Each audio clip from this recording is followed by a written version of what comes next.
खबरों की ओर। सीएम योगी के 2 दिवसीय गोरखपुर दौरे का आज आखिरी दिन है। दौरे के दूसरे दिन सीएम चित्रगुप्त मंदिर पहुंचे हैं। आपको बता दें, जहां वो स्थापना दिवस व लोकार्पण कार्यक्रम में भी शामिल होंगे। इतना ही नहीं, आपको बता दें, इसके बाद वो 4 लेन परियोजना का शिलान्यास भी करेंगे। इस दौरान केंद्रीय मंत्री नितिन गडकरी भी मौजूद रहेंगे। वहीं दौरे के पहले दिन सीएम योगी ने लंदन में राहुल गांधी के बयान पर नाम लिए बिना जोरदार हमला बोला था। साथ ही कहा था कि नरेंद्र मोदी के नेतृत्व में एक तरफ वैश्विक मंच जाकर भारत का आलोचना भी कर रहे हैं। भारत के लोकतंत्र को कोसने वाले ये वही लोग हैं जो मौका मिलने पर स्वयं लोकतंत्र का गला घोटने में कोई कसर नहीं छोड़ते हैं। पीएम मोदी दुनिया में देश का नाम कर रहे हैं तो कुछ लोग देश को बदनाम करने में जुटे हैं। सीएम ने यहां कई परियोजनाओं का शिलान्यास किया है। सीएम योगी कौड़ी राम बांसगांव लोकसभा क्षेत्र के सांसद खेल स्पर्धा के समापन में भी हिस्सा लिया। उन्होंने गीड़ा में संकुल उद्योग लिमिटेड इंटीग्रेटेड स्टील प्लांट का उद्घाटन भी किया है। पहले इस शक्ति केंद्र पर राष्ट्रपति जी के भाषण के वाचन के लिए इन चारों कार्यकर्ताओं का अभिनंदन करता हूं, जिन्होंने बहुत अच्छे ढंग से इसका वाचन किया है।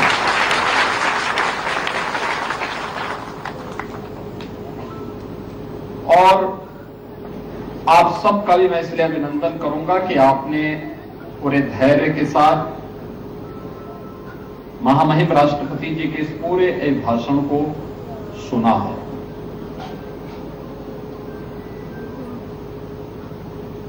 हम सब जानते हैं, संसद का वर्ष का पहला सत्र जो होता है, उसकी शुरुआत महामहिम राष्ट्रपति जी के अभिभाषण से होती है और जो कुछ संसद में होता है उसी तर्ज पर फिर विधानसभाओं में भी होता है। विधानसभाओं में भी वर्ष के पहले सत्र की शुरुआत वह महामहिम राज्यपाल के अभिभाषण से होती है। अभिभाषण वास्तव में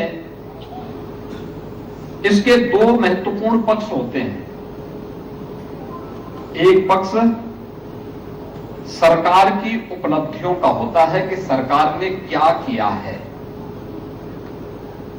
कौन सी योजनाएं थी जो समाज के लिए, देश के लिए उपयोगी थी और जिसको सरकार ने प्रभावी ढंग से अपने कार्यकाल के दौरान लागू किया है। पिछले लगभग 9 वर्ष के दौरान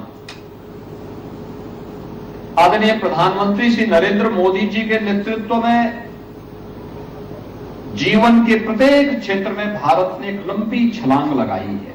हर एक क्षेत्र में, वह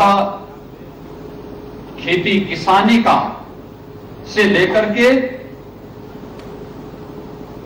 किए जा रहे नए यहां पर नवाचार से संबंधित कोई मामला हो, परिवर्तन से संबंधित कोई मामला हो, उनके उत्थान और उनकी आय को कई गुना बढ़ाने से संबंधित कोई कार्य हो, या फिर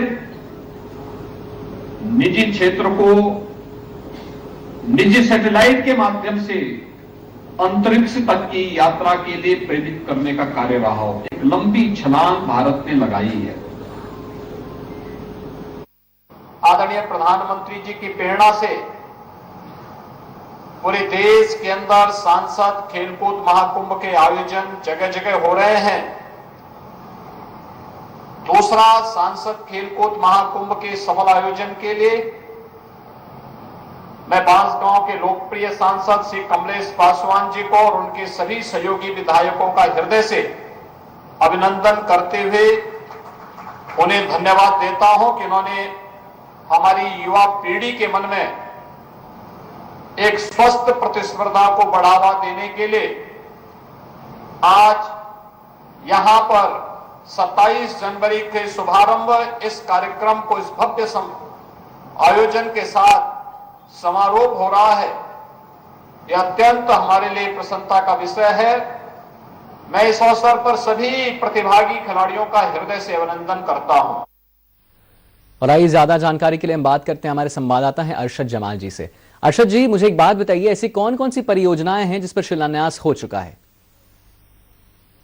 देखिए, आज जिस तरह से देखा जाए 10,000 करोड़ की तकरीबन 18 राष्ट्रीय राजमार्ग परियोजनाओं का लोकार्पण और शिलान्यास है। इसमें खास करके लोकार्पण की बात की जाए, जंगल कौड़िया मुहद्दीपुर है, बंगाली टोला से बनहरा पूरब पट्टी तक का निर्माण है, छावनी छपिया तक है, कुई बाजार है, भैराबी है और बमनान से पेमेंट सीमेंट का निर्माण है।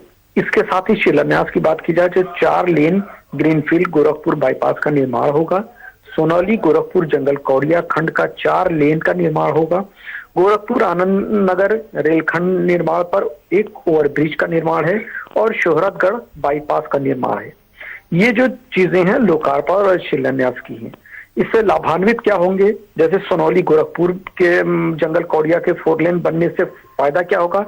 इससे व्यापार और पर्यटन को बढ़ावा मिलेगा, लोग नेपाल आसानी से जा सकेंगे। दूसरा, कुशीनगर से लुम्बिनी तक सड़क निर्माण से बौद्ध पर्यटकों की आवाजाही बढ़ेगी, इससे रोजगार का कहीं न कहीं फायदा होगा और अंतर्राष्ट्रीय पर्यटन को एक बढ़ावा मिलेगा।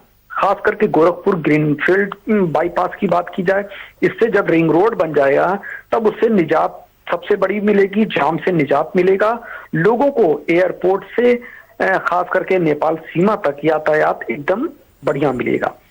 वहीं गिलोला बाईपास की निर्माण की बात की जाए तो उससे क्या होगा? बहराइच, श्रावस्ती और बलरामपुर का सफर आसान होगा। खासकर देवी पाटन जाने के लिए पर्यटकों को सबसे सुगम और आसान तरीका हो जाएगा। तो ऐसे में ये जो आज जिस तरह से 10,000 करोड़ की परियोजनाएं हैं, जिसमें 18 राष्ट्रीय राजमार्ग परियोजनाओं को शामिल किया जा रहा है, इसमें कहीं ना कहीं खास करके गोरखपुर बस्ती मंडल को देखा जाए, कहीं न कहीं इसका विकास होगा और पर्यटन को बढ़ावा मिलेगा, लोगों को रोजगार का कहीं ना कहीं एक साधन मिलेगा। तकरीबन अब से कुछ देर बाद खुद कहा जाए कि इसमें नितिन गडकरी जी जो सड़क परिवहन और राज्य मंत्री हैं भारत सरकार के, वो और माननीय योगी आदित्यनाथ जी जो कि यूपी के मुख्यमंत्री हैं और खुद इस कार्यक्रम की अध्यक्षता खुद मुख्यमंत्री कर रहे हैं। तो ऐसे में गडकरी के हाथों में ये तोहफा कहीं ना कहीं गोरखपुर वासियों के लिए एक बड़ा तोहफा होगा। जी, आपने बात की रोजगार की बात, आपने कही कि रोजगार भी बढ़ेगा, तो यहाँ पे उत्तर प्रदेश के जो छात्र हैं या उत्तर प्रदेश के जो युवा हैं, उनमें क्या देखने को मिल रहा है? क्या वो उत्साहित हैं? बिल्कुल जाहिर सी बात है। देखिए, जिस तरह से युवाओं की जिस तरह से आप बात कर रहे हैं, जिक्र कर रहे हैं, युवाओं को एक बढ़िया इंफ्रास्ट्रक्चर जरूरी है। उन इंफ्रास्ट्रक्चर के तहत अगर किसी को बॉम्बे नेपाल के युवक को या फिर बिहार के युवक को या फिर हम कहें कि श्रावस्ती या बहराइच के युवक को अगर उसको गोरखपुर एयरपोर्ट या फिर कुशीनगर एयरपोर्ट पहुंचना है, बाहर पढ़ने के लिए जाने के लिए या कहीं भी उसको कनेक्टिंग फ्लाइट चाहिए, तो उसके लिए सबसे सुगम और साधन मिल जाएगा। इस कहा जाए इस राजमार्ग के बनने से कहीं ना कहीं ये चीज बनकर निकल कर आएगी, तो वो आसानी से एयरपोर्ट पहुंच जाएगा और कहीं ना कहीं जिस तरह से देखा जाए रोजगार का साधन भी उपलब्ध होगा, क्योंकि जब सड़कें सुगम होंगी, पर्यटन का बढ़ावा होगा, तो कहीं ना कहीं रोजगार के भी एक साधन उपलब्ध होंगे। खास करके गोरखपुर सोनौली की बात की जाए, लुम्बिनी की बात की जाए, कुशीनगर की बात की जाए, तो ये कहीं ना कहीं पर्यटन का जब केंद्र बनेगा, लोग आएंगे, तो कहीं ना कहीं रोजगार का भी एक साधन बनेगा।